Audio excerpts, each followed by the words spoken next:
book that I think ought to be in every home library.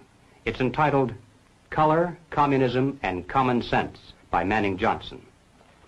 Manning Johnson was a Negro, and he was also a member of the Communist Party. He joined the party as a young man because he honestly believed that the communists were trying to improve the conditions of his people. He was a dedicated communist. But after many years, Manning Johnson finally came to the realization that the communists weren't the least bit interested in improving the conditions of the Negro people.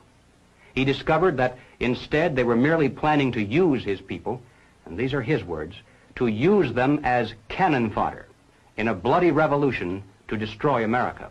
As early as 1928, the communists declared that the racial differences among our people constituted the weakest and most vulnerable point in our social fabric.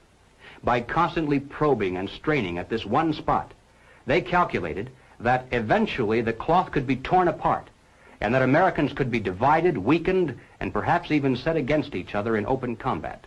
We must not be led into placing the blame for the riots, the civil disorders, on the Negro people of our nation.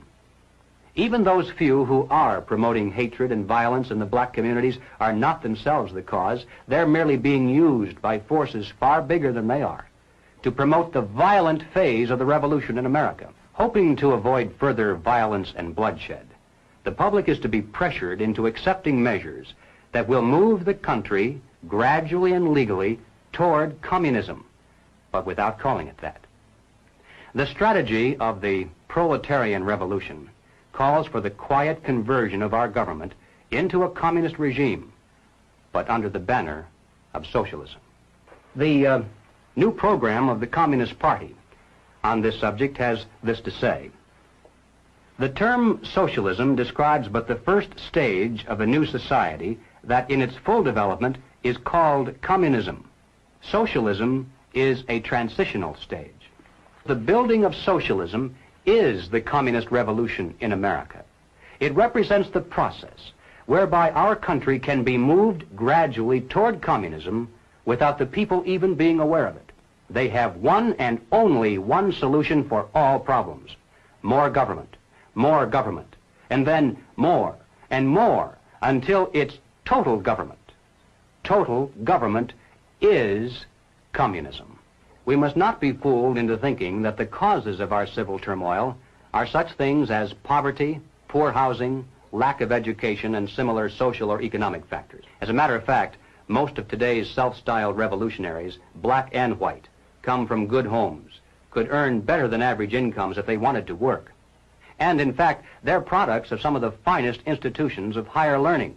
We mustn't resort to violence either as a means of furthering political or social goals. And we must do everything humanly possible to discourage others from doing so.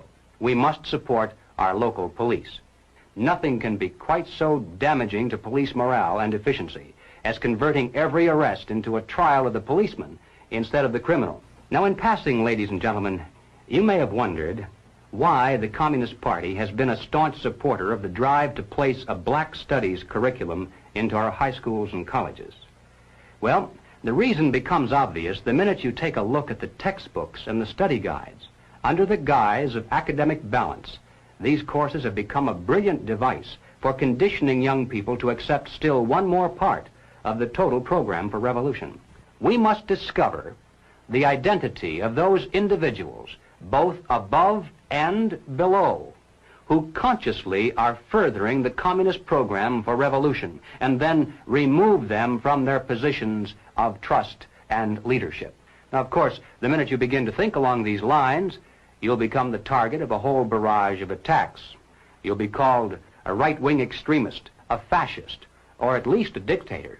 Some years ago, I happened to attend a meeting where several anti-communist refugees from behind the Iron Curtain were called upon to relate their personal experiences. One of the refugees spoke up and he said, "You know, I came to America expecting to find a nation of free men, but instead, I find exactly the same thing. Everywhere I look, I see men and women who know that communists are making headway in this country. They know that something must be done and that someone must stand up to them. But they themselves do nothing. They remain silent because they're afraid that if they speak out or take a stand publicly, it'll be bad for business. They may lose a client. They may even lose their jobs. If communism should ever come to America, we'll face more death, destruction, and human suffering than any people in history has ever faced at the hands of their invading conquerors. It's literally a question of life and death for all of us. And it's about time the American people began to face up to that fact and to act accordingly. Thank you.